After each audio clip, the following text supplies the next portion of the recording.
So when it comes to gears, people don't realize how mechanical engineering is still so important, and gears are not something that's just very, very simple. And what I mean by that is, for example, the more gears you add, the more friction, and that can be one of the biggest losses in the engine.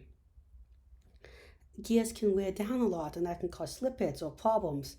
They can cause vibrations which negatively affect precision, and they can transmit different vibrations.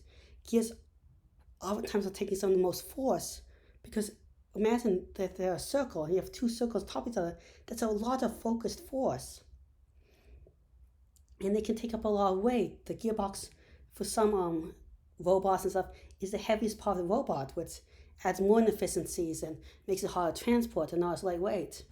And that means also because the gearbox also, conventional gears take up a lot of space because there's a whole center of the gear that's not filled with anything, and that's all dead empty space. That dead empty space means you can't make it too small. Now, one way people have tried to fix this is with something called strain wave gears, which I'll go over the problem and my new idea, which will help with solve all these problems and give us some other bonuses. The strain wave gear works, as we see in this Wikipedia page, with actually that the motor is inside the gear that it's turning. So this blue thing will be actually the thing that's actually turning, which they don't show.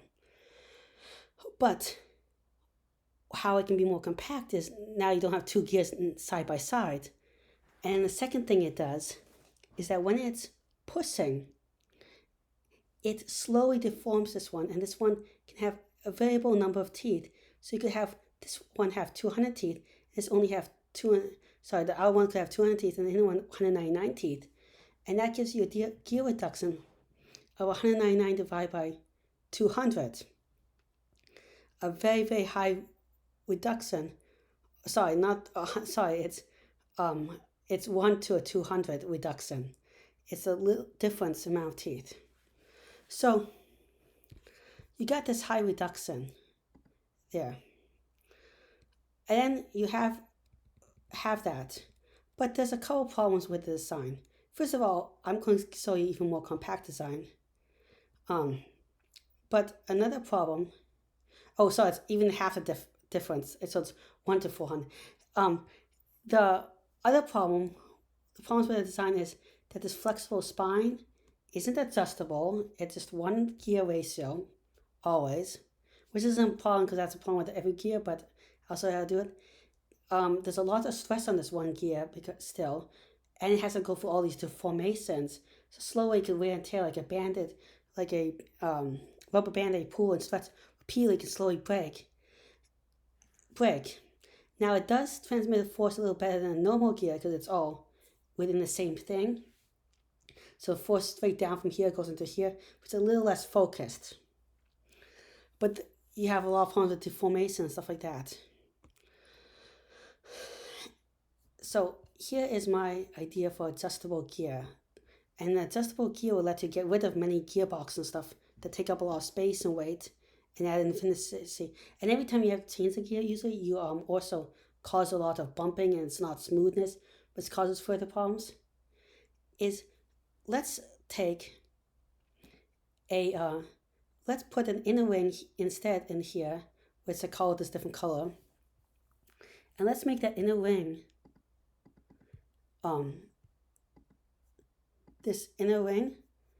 let's make it a flexible material. So it's not letting me nicely highlight it for once, but let's just say that's a flexible material.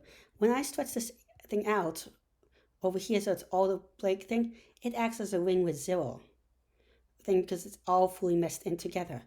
But like the strain wave here thing, I can mesh in different values and engage and disengage it. If you have a piezoelectric one that can actively deform and change its shape and have vibrations, and that can lead to adjustable gear ratios. I engage 5 teeth, I engage all 20 teeth, or I engage 6 teeth at a time and I adjust how the engage pull in and out. This can also add more contact points, which I'll show you in a way than the old one. And just insert another shape, ring. If I have one that is instead a ring that goes, if I have something stretching in a different direction, because it's a wave that with this piezoelectric ones. So what piezoelectric ones do again is that they make waves around the thing and the whole thing vibrates. So I can have a continuous wave around the whole thing that disengages in different points and engages. So it's more like a wavy circle. I can make it so that the force and transmitted is along the whole thing and not just one little point. And that means that this whole thing can take more weight, be stronger, and there's less wear and tear because the forces are less focused. And it can be more rigid because it has to deform less, because it's just deforming a little bit in and out with this whole design. Which also because I can change it more continuously to allow more smooth transitions, which allow for much more fine-tuning and less wear and tear, because a lot of wear and tear comes from the impact of disengaging and engaging things. Then this piezoelectric thing that's disengaging and engaging continuing ways can actually even power the device, help spin those gears, give them more speed and everything. Or not always speed, it can also be more torque. And what torque is like horsepower and stuff. And you can also just more power, which has to do with torque and speed. You can also engage and disengage it in different ways to give more precision and accuracy. So you can use less accurate motors that might be more energy efficient or have more horsepower or faster. But now you can overcome that thing. And this also gives you room for choosing the best motor, because different motors have all these different trade-offs, but now you can fix some of those trade-offs with the gear instead. You can also just fully disengage now or fully engage just easily if you really just want to stop using the motor for whatever reason. Maybe you just want it freely, and then it doesn't have to put that weight on the motor. Very fast because it just swings from all those points at once. But the last major advantage I want to talk about is that you could actually fit more of these things into one little setup, making this even more compact than the previous one, because you could imagine having this thing be a flexible one that's engaging, disengaging, this one being a flexible one that's engaging, disengaging, and so on and so on. So you can have many rings of this device all put together.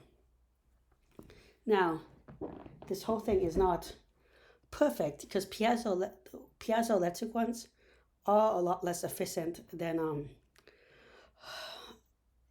piezoelectric devices. When they move stuff, they're all a lot less efficient than your typical electric motor.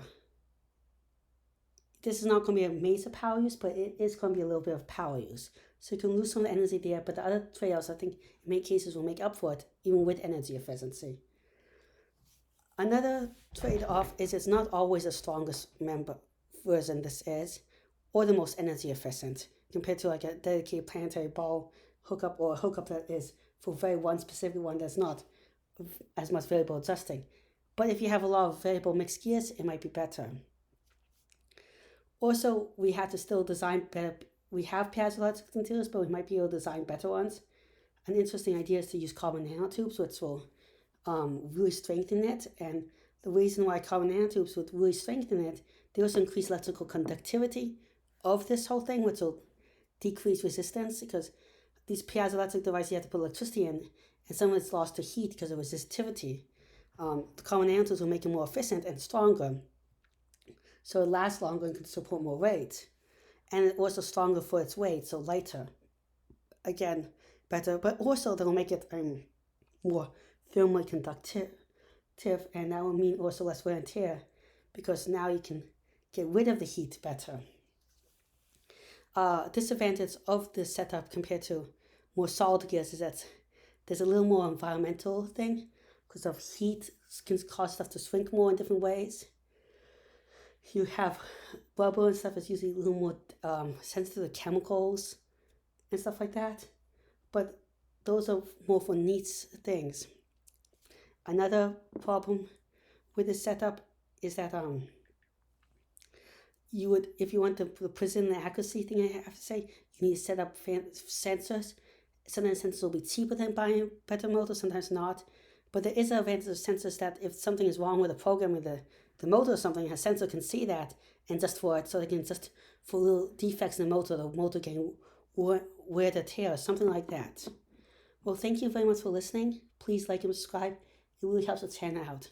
I'm trying to reach 1,000 subscribers in a year and 4,000 watch hours, so I can do this better with higher quality things, and also so I can reach more audience and spread my ideas.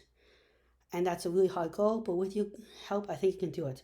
Also, please like and subscribe, share it with your friends. If you have any comments, suggestions, or anything, leave them in the comment section below. Again, thank you very much. Goodbye.